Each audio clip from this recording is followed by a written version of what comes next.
Now, let's talk about what has been happening in the news. And we've been talking about the Ukraine. What we don't know is something that's important, and it's based on a conversation I had with Avi Mizrahi, the ex-director of the Holocaust Memorial. I just spoke to him a couple of days ago.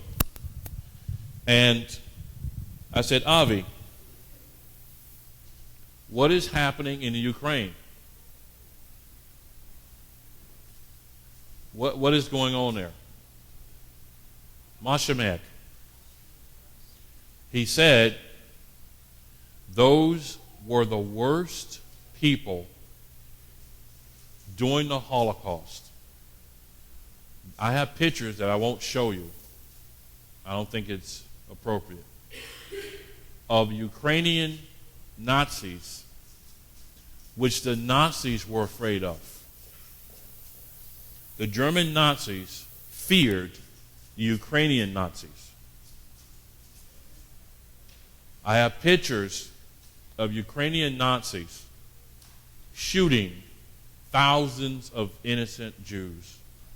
I have a picture of one lady holding her baby, turning her back to this guy with a rifle pointing at her head to try and protect her baby until she dies. And he shoots them both in the head. 50,000 Jews were killed, shot to death in 2 days by Ukrainian Nazis. That was in 2 days. One day there were 33,000. Imagine shooting 33,000 people in one day.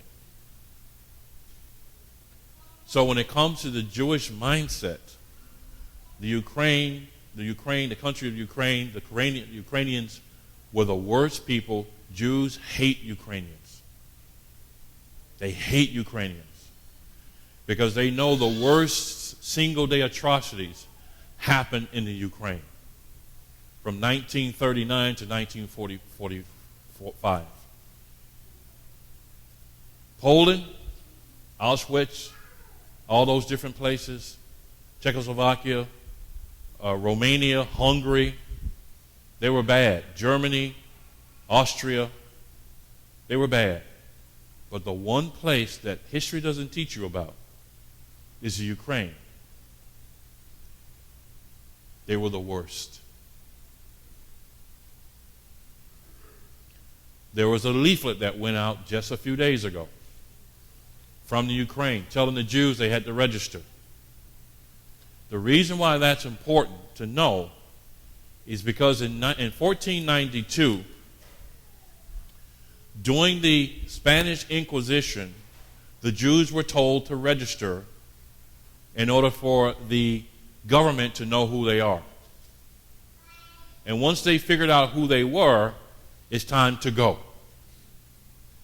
During the Bolshevik Communist War in Russia, the Jews had to register. And then they were told they had to leave their land. The Crusades, Jews were killed senselessly during the Crusades, First Crusade, Second Crusade. How do you take your spoils? Take it from the Jews. Catholic Church. Inquisition, Spain. Columbus was not Spanish. He was Italian, Jew. And what was he going and trying to find?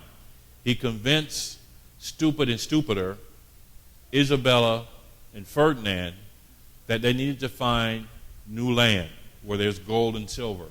But what was Columbus's real agenda? To find land for his people because they were being forced out of Spain.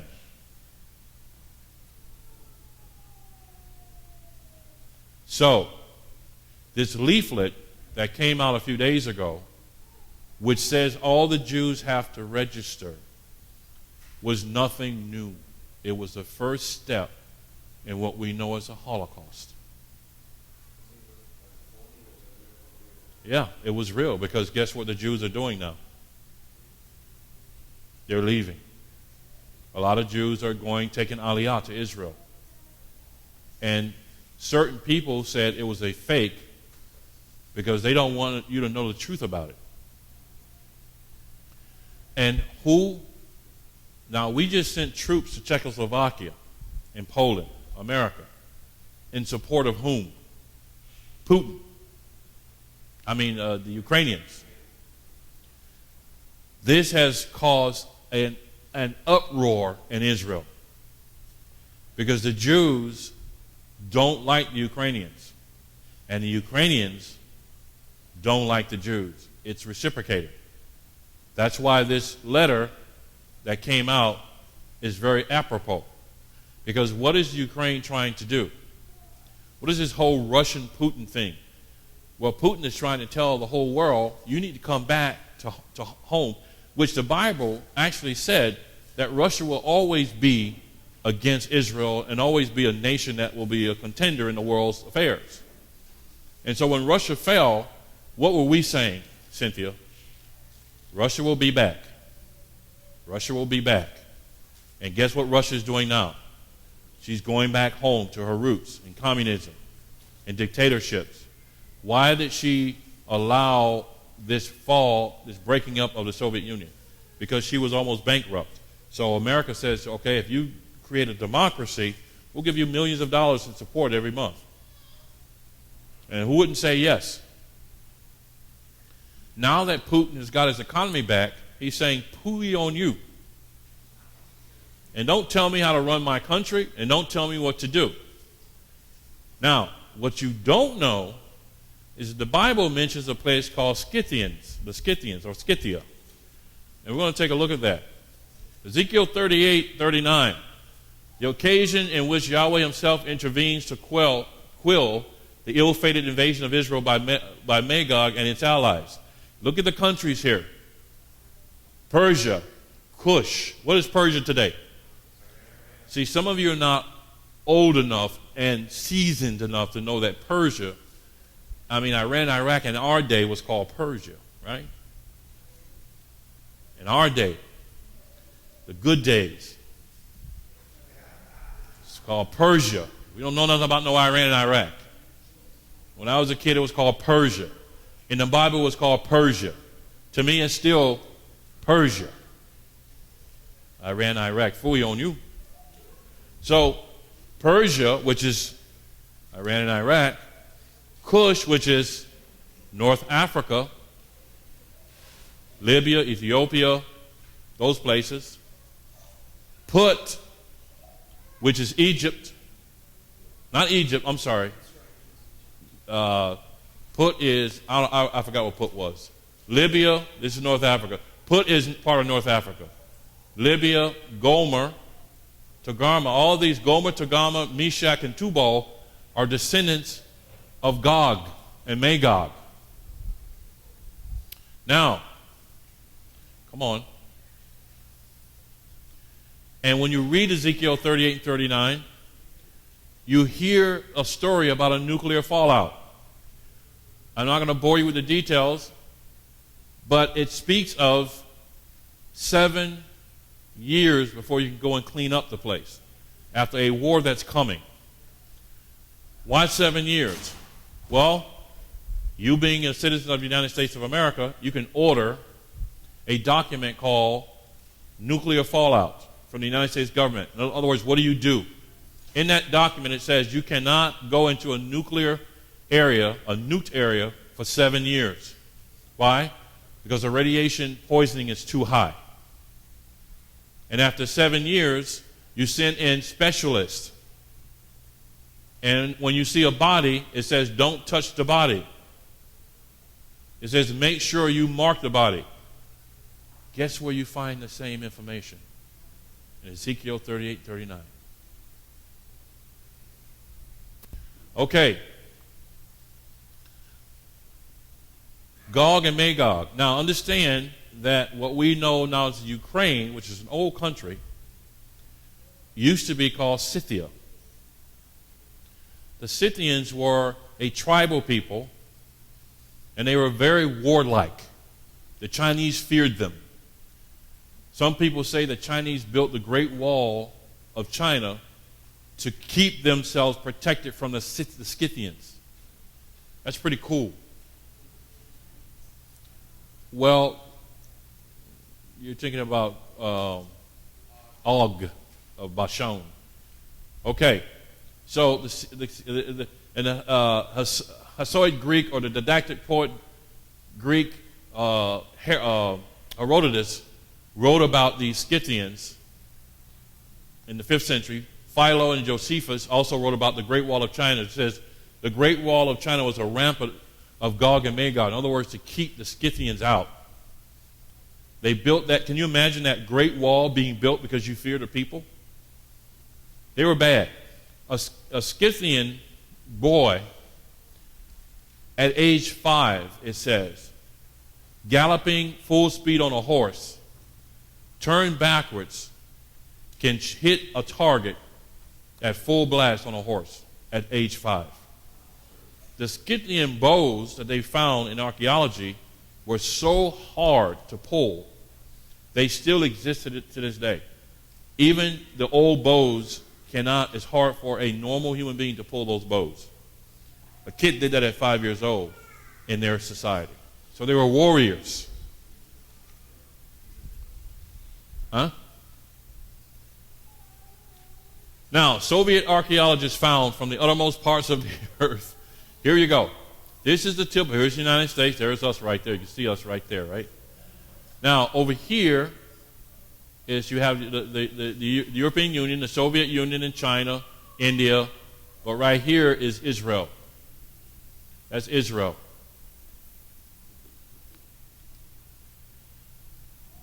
Right here is Turkey. And right here is old Scythia. That's the southern part of Russia. There's two things that you need to remember here. One is, in the southern part of Russia, you have Muslims. And then you have the Ukrainians. Now, I asked Avi, I says, Avi, but isn't Kazakhstan and all these different staying places are now mostly Muslim? He says, yeah, but you know what? During World War II, during the time of the Holocaust, the Muslims actually helped the Jews. He says they kept thousands of Jews alive because the Muslims could not comprehend what these Ukrainians were doing to these people. So they took them in. You think that the Jews have a big problem with the Muslims? They have a bigger problem with the Ukrainians. Okay, now going back here, let's go back. So that's, and here, down here is Israel. That's Scythia, and that's Israel. Ezekiel 38 and 39, here's Ukraine. Here's Romania, here's Hungary, here's Poland, Belarus, and here's Ukraine. All of this is the Soviet Union. Further down here, you have Turkey. And then below that, you have Israel. But this is all Ukrainian. So, and if you look at this map, I'm sorry with this crude arrows, but it's best I can do. You have the Ukraine here, and then they would have to go here, down through Georgia, which is Russia, down through Turkey, and then over to Israel. That's the map. It's a wide open territory to do it. Ukrainians have a huge capability. The fear is that in Ukraine is where they built nuclear submarines. And one is missing. And there are several nuclear weapons missing from Russia. So are we going to see a nuclear war? According to Ezekiel 38, 39, we will.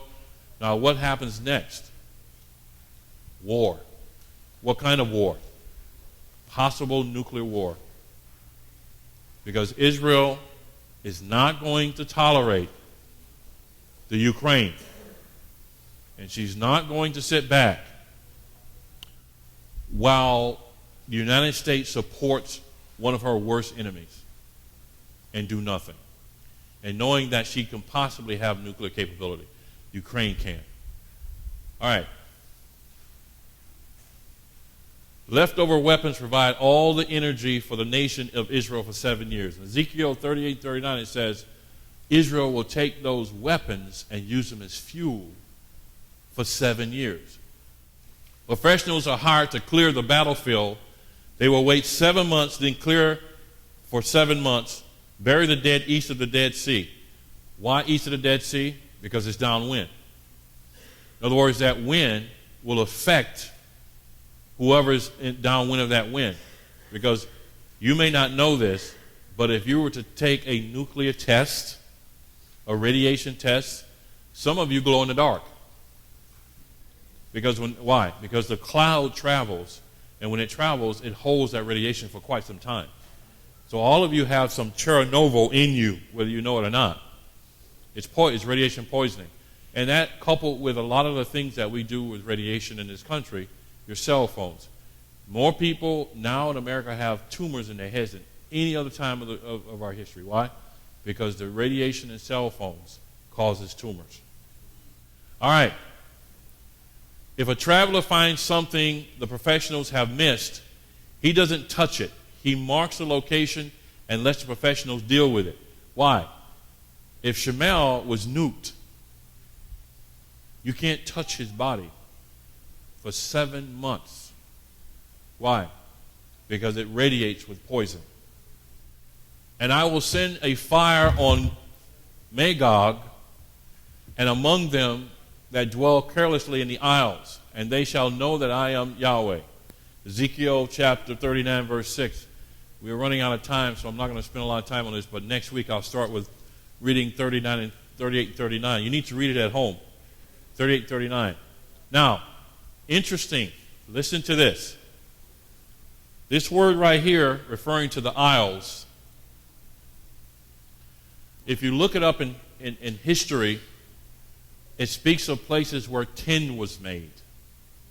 Tin, the metal. And at the time, there were 2 places where tin was made, a reference to. One is England.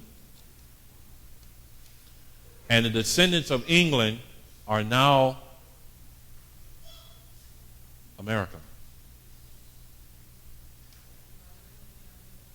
Well, when it refers to the carelessly in the Isles, England is a island. So, and at the time, unfortunately, it was the only place where tin was made. That's the reference in Ezekiel. So it's referring to maybe Europe as a whole, but specifically the Isles. And I know that America, we're descendants, well, some of us are descendants of England. And some of you are Spain. So there should be a civil war right here in this country. The British and the Spanish fighting all over again. We can start right here, We can start a war in Gloria's house. That'd be pretty cool. Oh, the British-Spanish war all over again, 2014. We'll start on a blood moon. That way we'll... All right. Any questions before we call it a day? Any questions before we call it a day? And again, I suggest you read Ezekiel 38, 39. And we'll get more into details on Ezekiel 38, 39. One thing about our fellowship, we love the Jewish people. I cannot see a church that hates Jews that's going to be with Jews in heaven. I just don't see that. This doesn't make any... I'm a common sense... Lucio had a common sense son. And that makes no sense to me. You hate the Jews, and your Messiah is a Jew. You hate the Jews, and Yahweh started the Jewish nation with Abraham. And guess what it says? We live in the household of faith, the household of Abraham. Through the seeds, Yeshua. So how do you hate Jews when they gave you what you have? Makes no sense. So here we love Israel, and we love the Jewish people, and we want to support them. Now there's a lot of people who say they're going to support the Jews until the bullets fly. And then they will throw the Jews in front of them, saying, okay, no. But that's not us. We will be there for Israel. We will support Israel no matter what it costs us. That's our position. Let's stand for prayer.